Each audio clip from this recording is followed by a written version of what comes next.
Tell you, if you want to direct a space fantasy the first time around, you can hardly do better than to have picked The Empire Strikes Back as Irving Kershner did. And it's nice to meet you. Okay. Congratulations. You just said something interesting when we met over there. You said, did you like the picture? Mm-hmm. And I guess people would assume that someone who has created something like The Empire Strikes Back would know that everybody likes it and wouldn't have to worry about asking. But I guess it's the nature of the business that you always hope it pleased. It's very important. People don't realize how important it is to tell us that they like it. And every once in a while we get a letter from someone saying, I thought the picture was wonderful, or something like that. It means a lot to you. The general applause of an audience is very satisfying, but the specific words an individual still count. There were a lot of surprises this time around in The Empire Strikes Back. We went expecting magnificent special effects. We were given all of those things. But right at the beginning, there was an unusual creature. It's Tauntaun. not a... What is it called? Tauntaun. T-A-U-N, Tauntaun. It looks a little like a horse, but it's not a horse. It looks like a dinosaur, and it's not that. I'm wondering how it was created. It was like every creation in a film of this type. You first have to imagine it. Mm-hmm. And then when you imagine it, it's not detailed. You just sort of say, well, it sort of looks like a camel, and yet it doesn't. It's two legs, and it runs like an ostrich, and it's got two small vestigial limbs that it sort of uses to eat, and you sort of build up an image. Then you begin drawing, and artists come in and draw the thing, and you say no, and then they redraw it, you say that's better, and then you say I'd like a longer tail, and the ears are too short, and the snout is too big, and it looks too much like a wolf, make it look more like a camel, and gradually it evolves on paper. Once it's on paper, then you have to build it. And we built a full-scale one. We built a few of them. And with all kinds of metal framework and springs and cables coming out of it and fur, you know, and out of the snout came steam, because after all, you know, Minnesota, what happens in the winter. And the eyes roll and the eyelids move down and the ears turn so it can listen better. And it does all those things.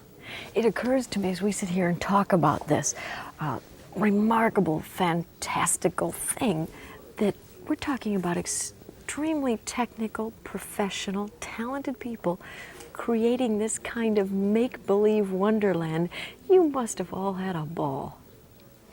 You don't have a ball in that way when you're doing it. It's just hard work. And you're never sure that something is working. You're never sure that it's really successful. You see, when you work on something, you lose your perspective, you lose your judgment. And so you look at it on film the first time you photograph and you say, never get away with it. Look, you can see that that ear is moving around too much to the right. No creature's ear could move that far around. Or, oh, look at the steam come out of the snout. I mean, that looks like steam. That doesn't look like his breath. And then you make changes, and you always have that terrible feeling that it's not going to work. When do you know it has worked? When you put it all together and you try it for an audience, you do not know beforehand. That must mean the first time you sit in a theater with an audience to listen to response is terrifying. It's pure pain, and I've been going through this painful reaction since we finished a picture. Every time I see it with an audience, and I've seen the picture hundreds of times, you know, in the cutting and the putting the sound in. But I was just in London and New York where I saw the film with audiences, and I would try to say, well, I'm just going to look at 5 minutes and walk out and come back at the end of the picture. I can't stand to see it again. And I get hooked. And I'm listening to the reaction, I'm watching the people, I'm looking at the film, I'm getting fascinated with it, I'm saying, are they believing this moment? And suddenly you see the creature come up and stop and twirl around, and I'm looking at the people around me, they're all looking at it and smiling. And I say, maybe it works. That's the only time you really know whether something works. The audience has to tell you that. In most theatrical endeavors, be they on screen or on stage, the director's role is very clear. He helps the actor or the actress become whatever they can become and expand the character and give it to us. That's only one small part of what a director does. But that's the part that the audience perceives. Oh, sure. Mm-hmm. In The Empire Strikes Back, this particular director has a whole other dimension that is even greater, because you have to direct all of these special effects and the feeling and the attitude, and help people make believe when something's not there and you're going to lay it in later. Yeah, well, often the actor is acting to a blank screen in front of them, and they're acting as if there's an asteroid coming at them and exploding, and they're going, oh, like this, and they're jumping at. There's nothing out there. But I'm telling them what's out there and creating a situation, often setting off flash bulbs and setting off klaxons, which going, make a great deal of noise, so that, or setting off shots. I carried guns off, and I said, I'm going to set off some shots, and that will be the place where the explosion happens. And so I set off the gun where I wanted it, and that motivates their action.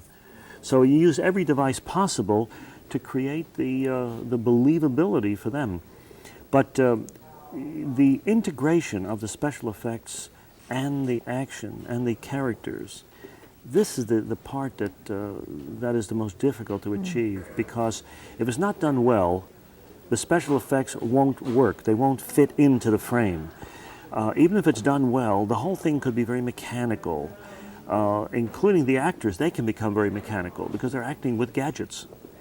And to make the whole thing flow and appear to be very easy, that was the challenge. And pretty much it works that way. It looks effortless. In fact, most people don't even know what the special effects are. They know that the ships in space are special effects, but they don't realize that all the stuff that's happening around them is all an illusion. I can't help but wonder what a set must be like with all of this magic and all the make-believe and the shots and the poofing and the, It's a form of madness. I mean, there's so much equipment, so much light. We need more light than the usual scene. We have a lot of light, lots of equipment. We have huge steam machines, huge smoke machines. We have cables. We have huge catapults and springs and things hanging from the stage ceiling, things poking up through the stage floor. Often we build the sets 5 feet off the floor so that you got 20 people underneath the stage all doing things. So what you're seeing right in front of the camera is only a tiny little part of all the activity that's going on. It sounds so awesome that is it possible that once a director has conquered something like The Empire Strikes Back, he feels he's now capable of anything? It's a learning experience, and that's what's important.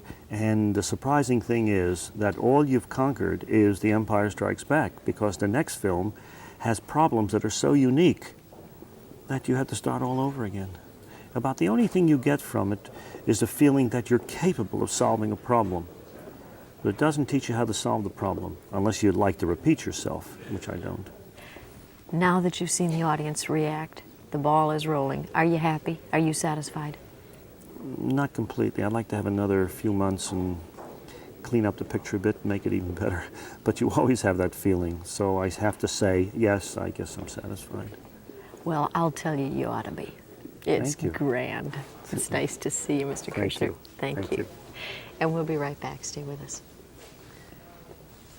All right, cut. You should do a close-up of the tent. Oh, well, they... See a different I'm sure.